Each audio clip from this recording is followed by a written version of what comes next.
If you became obsessed with a serial killer butchering subway commuters, what would you do? There's something strange going down in the New York City underground. People board trains and are never seen or heard from again.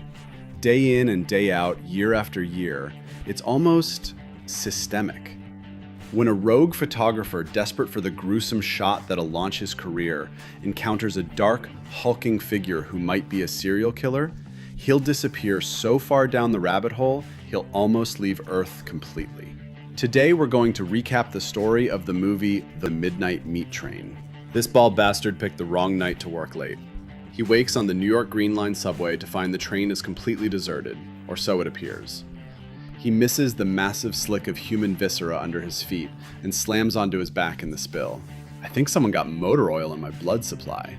He slips and slides like a newborn horse before heaving to his feet. Instead of scrambling to the back of the train and working to open that back door, he starts walking toward the source of the blood. Through the windows into the next car, he can just see a butcher bludgeoning another person to death with a mallet. He can't quite decide if this is just your normal city murder or something more. Across town, Leon, the professional photographer, mopes home to his leagues out of his league girlfriend Maya, where she springs some stellar news on him. She's gotten him a once-in-a-lifetime meeting with one of New York's make-or-break art gallery owners, Susan Hoff. What interests you? City. She calls his life's work melodrama, arresting but empty. She tells him to dip his peanuts in the muck and stay for the real fireworks show next time, then come back to her with better work. Leon gets right to it, wandering the city streets in the dead of night searching for his next subject. He descends into the hive of villain and scum known as the New York subway system, just in time to luck into his first crime. Three punks are hassling a woman on the steps to the platform. Hey! Here it is, the crucible in which all great sociopathic artists are born. Do you keep shooting or do you intervene? Leon calls out to the punks, baiting the leader to confront him up the stairs. The punk stalks forward, and Leon keeps taking pictures. The balls on this guy, admirable, if they weren't about to get him in a world of hurt. The bluff scares off the goons and the girl walks away unscathed. At least until she boards the Green Line and the butcher final destinations her anyway. At least it was instant. The next morning, an article in the newspaper reveals the woman disappeared after Leon last saw her. Leon goes to the police with his photos, and the cop is rightfully suspicious of a dude carrying around photos of an assault victim who just happened to go missing. Turns out the woman was a famous model, and the cop wonders how he just so happened to be taking photos of her when she was attacked. Leon tells her to look at the surveillance tape, that she'll see everything, including the model boarding the train and him not following her, which is absolutely correct. But this is a great example of why talking to the cops is like playing with Greek fire. He jumbles his words and twists events within seconds of trying to explain what happened to her. It's so bad, even I think he did something to her. Leon goes back to Susan Hoff, who offers him a spot in one of her shows, plus a guest appearance in her bed, if he can bring her 2 more photographs as strong as the subway attack. It's like throwing gasoline on a bonfire. Meanwhile, down in the subway, a toxic threesome are talking about nothing when the woman notices the train isn't slowing down for the next stop. When the Green Line passes into the wrong subway tunnel, the butcher approaches without fanfare and obliterates her husband's head. He hits with such force, it pops the eyes out of his head and paints his friends red with blood and brains. The butcher hooks the second man through the groin as the woman slips in her husband's guts. She tries to crawl away, the other guy tries to save her, but she can't gain purchase on the slick floors. She turns over and... Who needs 3D with shots like these? You gotta admire that efficiency. Overhead, Leon's staking out the subway entrance for new subjects when the butcher emerges. Leon's Peter Parker sense tingles and he follows the giant man loudly. He turns the corner and the butcher is waiting for him.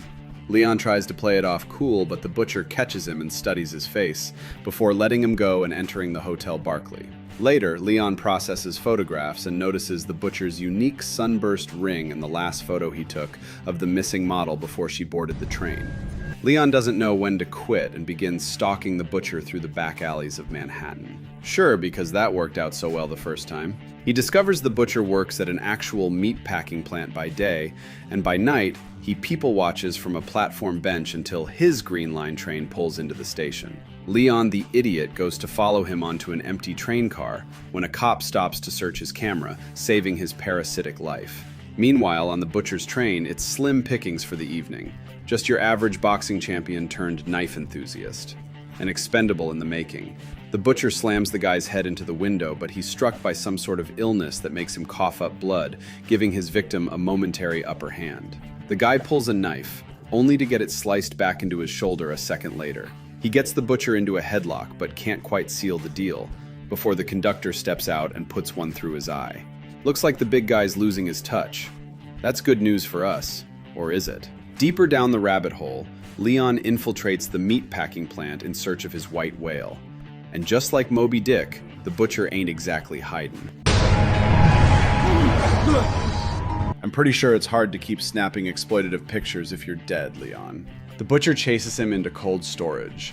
Leon pulls the old feet up in the bathroom stall trick to avoid detection, but it doesn't work. Leon bolts, leaving a trail of carnage in his wake before hopping a ride out of there. Maya comes home to find Leon has gone full Charlie Day. You never go full Charlie Day. Photos of the butcher litter the ground, and he's even color-coded a missing persons map of the city on the wall. Look at this. These pins represent missing people for the last 3 years. No letter home, no call for money, not even a corpse, nothing.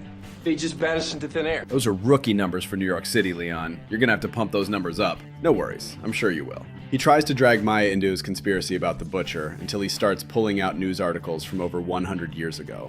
Maya begs him to stop following sketchy randos into the death traps around the city, but it's already too late.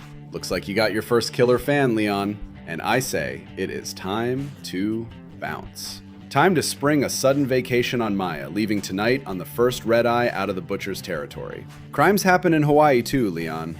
Go film a murder in paradise, bro. Instead, dipshit follows the butcher onto the goddamn subway. I wish I could say you were too smart for this, but this is really on brand for you. The butcher kills the last 2 kids on his car, and out comes Leon's camera. Give it a couple minutes and maybe the butcher can snap a death pic of you too. Really, pull the whole collection together. Leon watches as the butcher strips and begins processing the bodies, pulling teeth, shaving hair, removing fingernails, and popping eyeballs out like escargot, all before hanging the meat to drain. The butcher smiles at Leon, who barrels down the length of the train. Maybe try closing any door behind you? Leon makes it to the conductor car, but no one's coming to his rescue. Open the fucking door! Congratulations, you died. I can already hear the Reaper slapping the back of your head.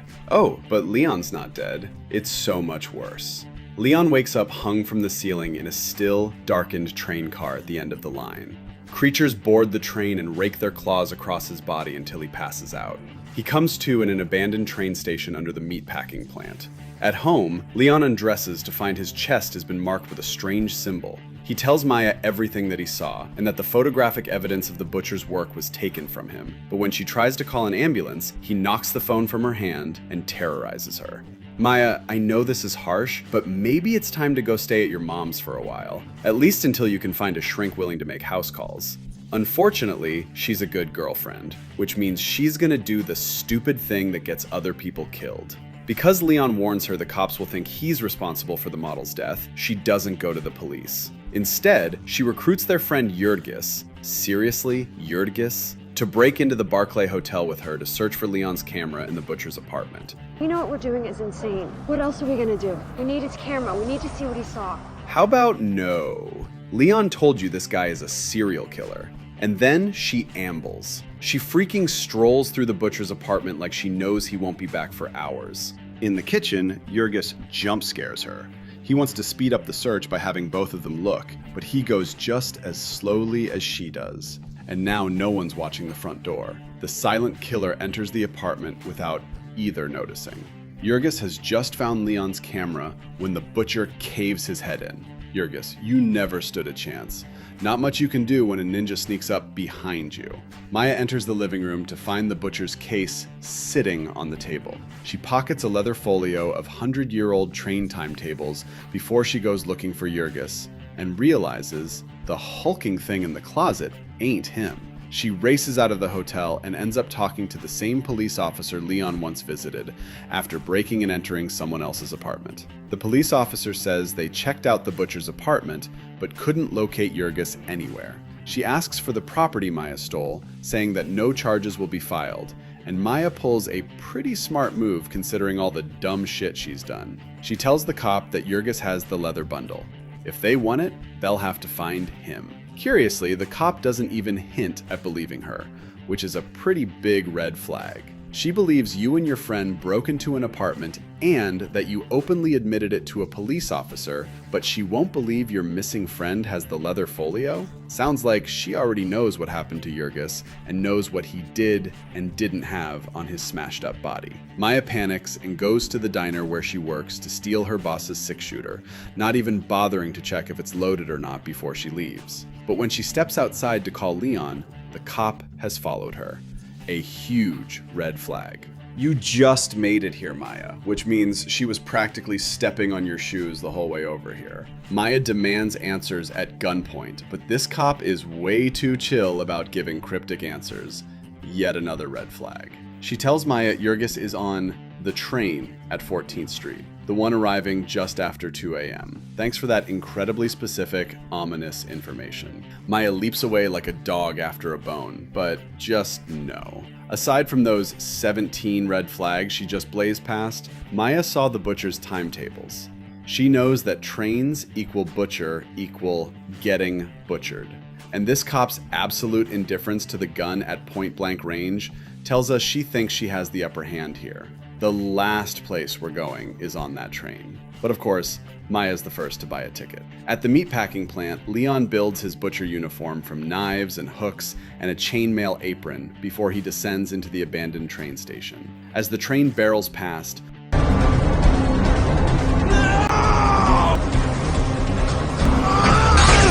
Maya comes to a car with a window slathered in fresh ketchup. Instead of using her eyes to glance past the blood and see the dead bodies before entering the car, she walks in to find 8 corpses dangling from the ceiling. You know you don't have to be in here, right? She wanders deeper into the death room than anyone this freaked out actually would, and finds Jurgis, still alive, dangling from hooks inserted through the heels of his feet. Ooh, even I felt that. The butcher hears Jurgis writhing in pain and enters the car, ready to kill. Maya grabs her gun and fires with her eyes closed, missing him by a mile. She tries to run and takes a mallet to her leg for the effort. Leon calls out, drawing the butcher's attention away. Maya tries firing again, but she has the aim of someone who's never used their eyes before. One of them hits the open door button, and the butcher beats Leon to the floor, stabbing through his forearm before Leon reaches for that arsenal of knives he brought with him and gains the upper hand. Unfortunately, Jurgis is butchered in the process. Leon gets the butcher against the ropes, hanging half out of the open car doors, and finally mallets him out of the train. It's just too bad the butcher isn't the final boss. The train reaches the end of the line. The emergency lighting kicks in as a bunch of somethings gargle in the dark outside. The conductor steps out. Please, step away from the meat. Yeah, let me do that. Is there room in that conductor's booth for 3, or... As sewer aliens enter the train to feast, Leon and Maya emerge into City Hall Station, which has been reduced to a pit of bones and blood. Suddenly, the butcher appears. Using bone shivs and blades, they slice and dice each other across the pit until Leon sees the symbol on his own chest etched on the butcher too. I guess this is one of those last man standing kind of cults. Leon hulks out and beats the butcher down before ending the fight by slamming a femur dagger through the butcher's neck and burrowing a knife in his head. He didn't have what it takes anymore. I envy you. Welcome. The first rule of Butcher Club is you don't talk about Butcher Club. The conductor tells him people have been feeding these things since the dawn of humanity to preserve order and keep the aliens from rising. He walks over to Maya and rips out her still beating heart. We're back at the beginning with Baldy. Leon's found a new calling, feeding the aliens that lie below. Moral of the story, ambition without boundaries will drag you somewhere you can't come back from. Make sure to subscribe and turn on notifications so you're the first to know when we drop more videos like this. Thanks for watching.